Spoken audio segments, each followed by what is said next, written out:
Hey, what's up, guys? So, in this video, I'm going to talk about Saul Canelo Alvarez and why I believe that he is not a top fighter like most of you see him as.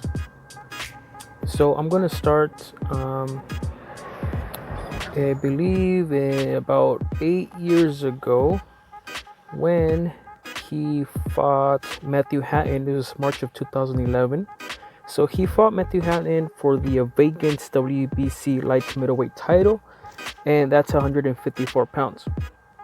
So in that fight, Canelo didn't even fight a fighter that was 154 fighter. I believe they fought at a catch weight of 150 pounds. So right from the get-go, that's not a fight that Canelo should have been fighting in. I mean, basically the title was given to him. And I mean, it was just not a close fight. After that fight, Canelo fought. Let me go look at his record real quick. Give me 1 second, guys. Okay. So after the Matthew Hatton fight, he fought Ryan Rhodes. Now Ryan Rhodes was he was a pretty well-known fighter in Europe. Other than that, he was not well-known. Canelo wins that one by a TKO. After that fight, he fought well-known boxer here, Alfonso Gomez, and as you guys know, he was one of the fighters in the TV show The Contender.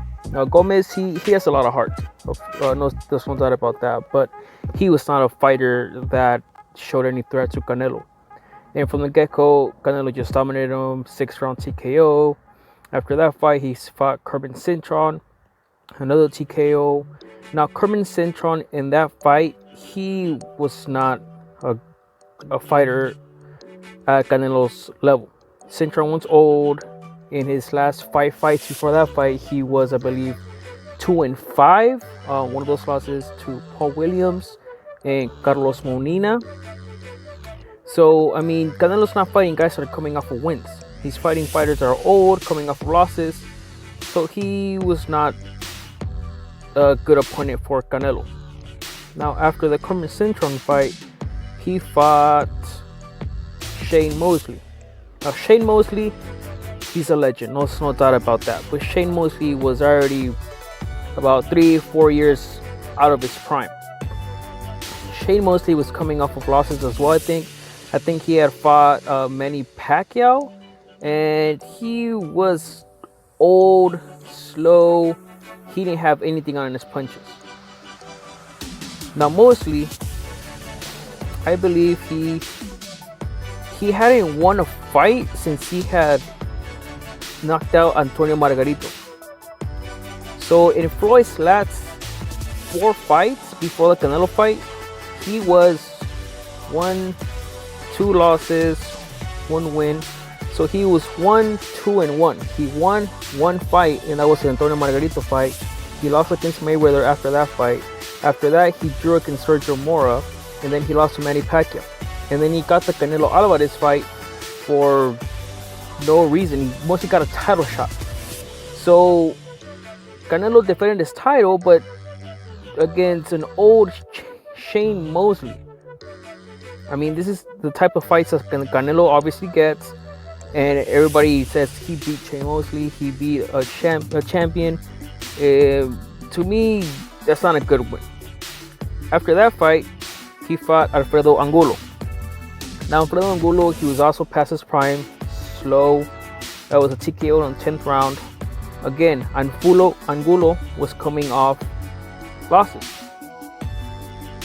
So before he fought Canelo, Antonio Angulo, he lost to Lara.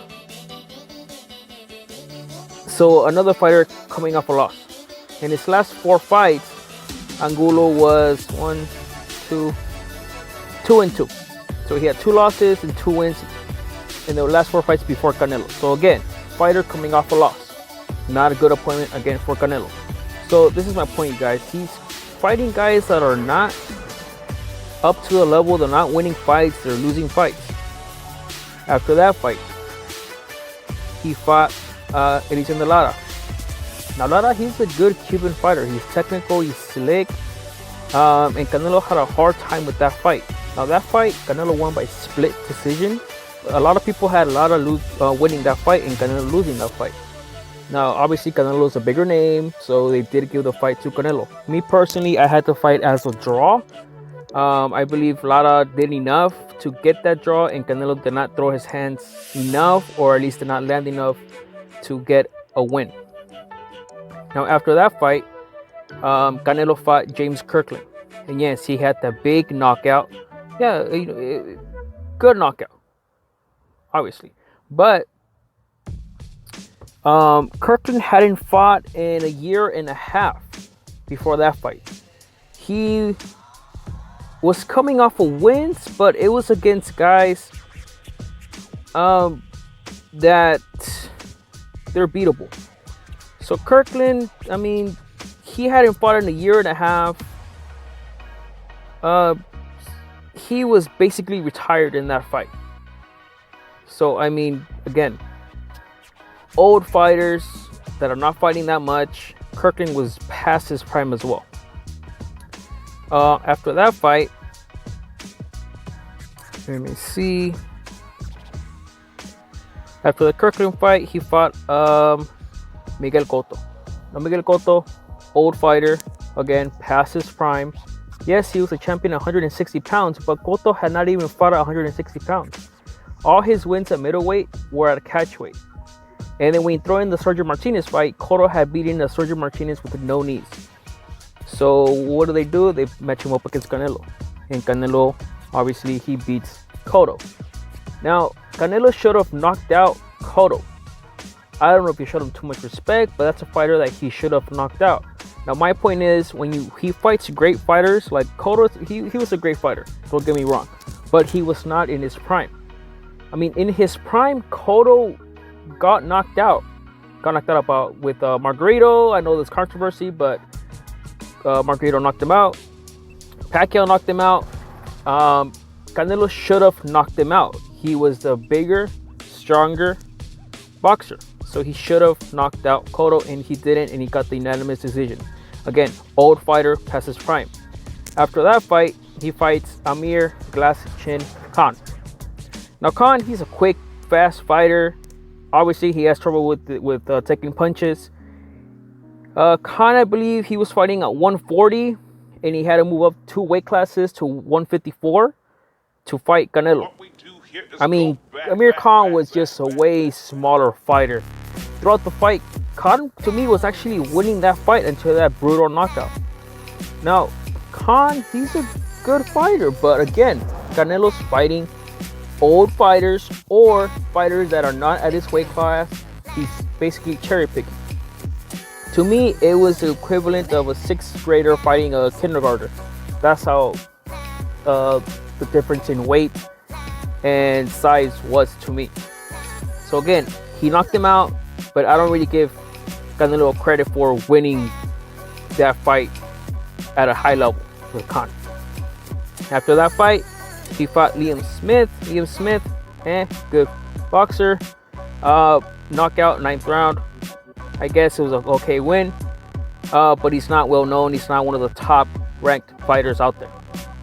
After that fight, he fights old, slow Julio Cesar Chavez Jr. Now this was, to me, a terrible fight. The only good thing about this fight was the name and the amount of people that watched it. So of course, a lot of Mexican fans watched that fight, but again, he's fighting an old, slow, weight-drained Chavez Jr. This was like an embarrassment for Canelo in boxing to me. Canelo should have knocked him out, and he didn't. He let him go all 12 rounds, I guess he said to embarrass him, but it was not a fight that you can say, wow, Canelo is so much, he's such a great fighter.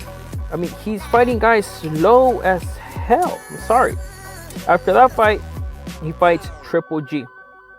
Now, in this fight, Canelo, I don't think he let his hands go. And to me, he lost that fight against Triple G. Triple G brought it. Again, against good fighters, what does Canelo do? he doesn't fight that great. So to me, I lost against Triple G. Rematch after that, they gave it to Canelo, but to me, that fight was actually a draw. But again, against great fighters, Canelo does not do well. After that, Rocky Fielding, TKO. After that, Daniel Jacobs. On Daniel Jacobs, he was a good fighter, good opponent. I'll give him credit for that. Good, decent win. After that, Kovalev. Obviously, Kovalev way past his prime. A good 2-3 years past his prime. Kovalev was actually, he was doing pretty good the whole fight. I had him winning actually, and he got knocked out in that 11th round, I believe. I mean, yeah, it was a good knockout, but it was Canelo again fighting an old past his prime fighter. Going back a little bit, when Canelo fought Floyd Mayweather, that was a fight that he completely got dominated, and for some reason some judge gave him a draw in that fight. I do not know why he gave him a draw, because Canelo did not even touch Floyd Mayweather in that fight. Now my point is, you guys, Canelo, he is not that great of a fighter to me.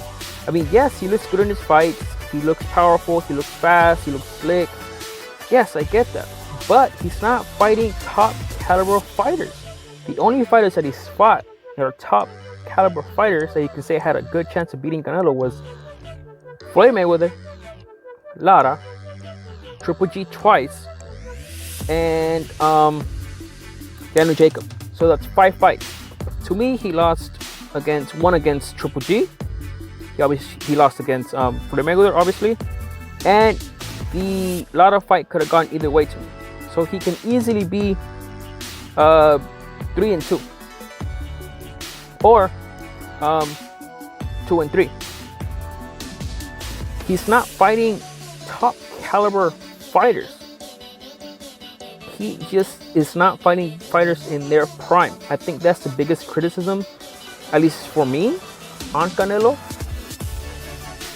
I honestly think if he would have knocked out Chavez, he would have knocked out Triple G at least once, he would have gotten the respect that he's lacking.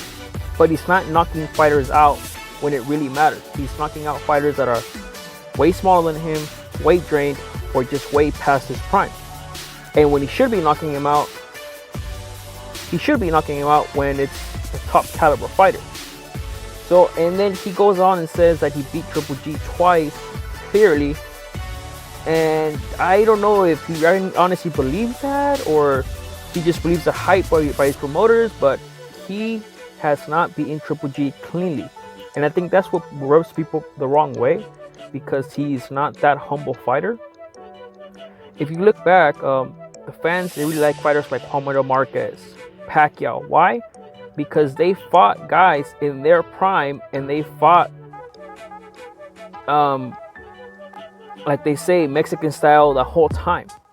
No matter if you win or lose, they like it when you go all out and you leave it all in the ring. Pacquiao, he's gotten knocked out, he's lost, but fans love to see him fight because they know they get action every single time, and they know it's always a good fight. Same with Marcus. You know the other guy has a good chance of beating him, or he has a good chance of beating his opponent. You don't feel that same way in Canelo's fights. In most of his fights, you always feel Canelo, yes, he's a big, stronger, better fighter, but because the other guy is not in their prime. He's only had 5 fights where you can say the other opponent was in their prime. 5 fights out of 50 fights. And I know, I mean, not all those fights are going to be competitive, but for his last, I want to say 20 fights, he's fought only 5 good fighters. And one of them, he fought twice.